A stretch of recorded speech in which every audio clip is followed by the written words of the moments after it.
There we go. Okay, in this set of lecture videos, I'm going to be talking about the presidency. Okay.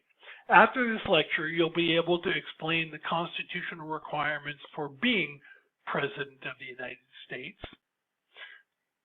You'll be able to explain the constitutional duties and powers of the President.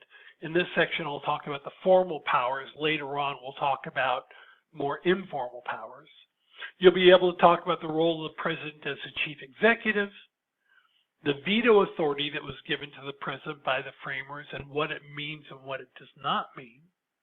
You'll be able to explain how the role of Commander-in-Chief has changed from the founding of the country until now, and the role of the President as the voice of the nation in foreign affairs.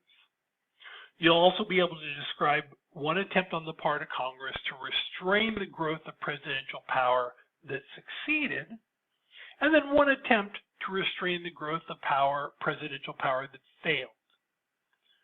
Also, along with having already talked about the formal powers, we'll identify two sources of unilateral presidential action, informal powers that the President possesses.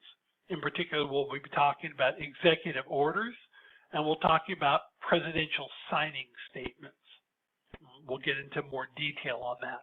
It's a complicated, but I think very important subject.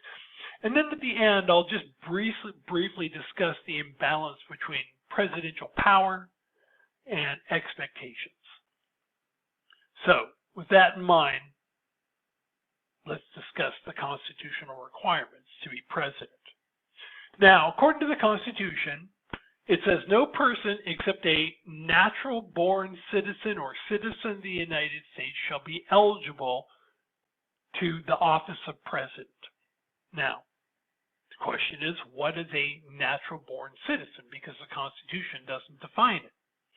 But the framers, the people who wrote the Constitution, also passed something called the Naturalization Act of 1790. And in it, they did define a natural-born citizen, right? So the law reads, children of citizens of the United States that may be born beyond the sea shall be considered as natural-born citizens.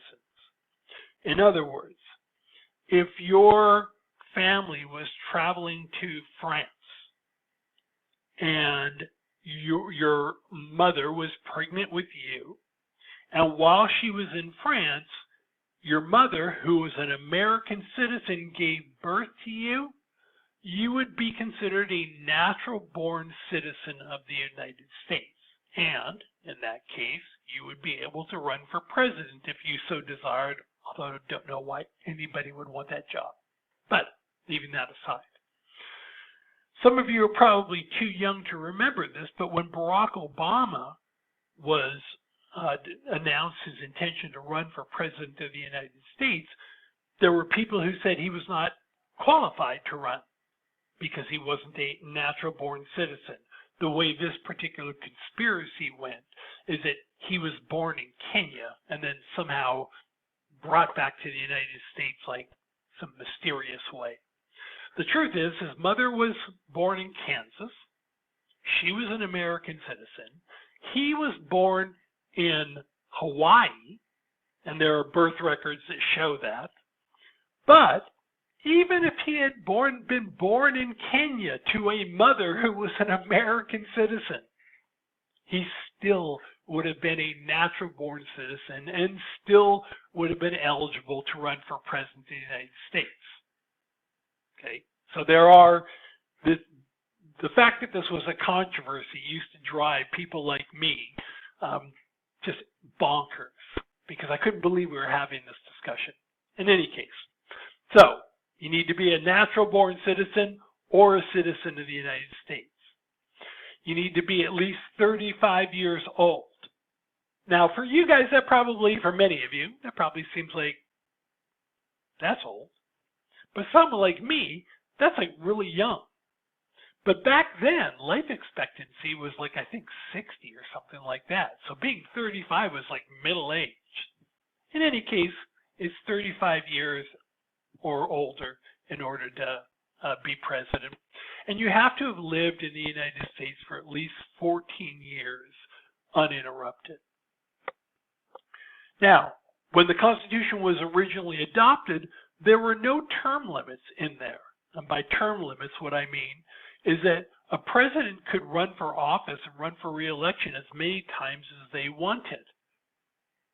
Now, as it turns out, almost every president has decided to run for just 2 terms, and some of you probably know why. But for those of you who don't, here's why. The first president of the United States was George Washington. George Washington ran and won. Everybody knew he was going to win. And then he ran a second time and won, and everybody knew he was going to win then. And there's little doubt that George Washington could have run a third time, maybe even a fourth or fifth time, and he would have won again. He had a lot of respect from the people of the United States. But after 2 terms, George Washington decided 2 terms is enough, and he didn't run for a third term. Past that point, every president followed that precedent that was set, that norm that was established. And it wasn't until World War II, where Franklin Delano Roosevelt was elected and reelected, and we were in the midst of the Depression and World War II, or the beginnings of World War II, and Franklin Roosevelt ran for a third term. And then Franklin Roosevelt ran for a 4th term, and he won. But by the 4th term, there are people who say that Franklin Roosevelt was in many ways not fully functioning. They say Eleanor Roosevelt, his wife, was the one running the country for all practical purposes, or at least running the White House.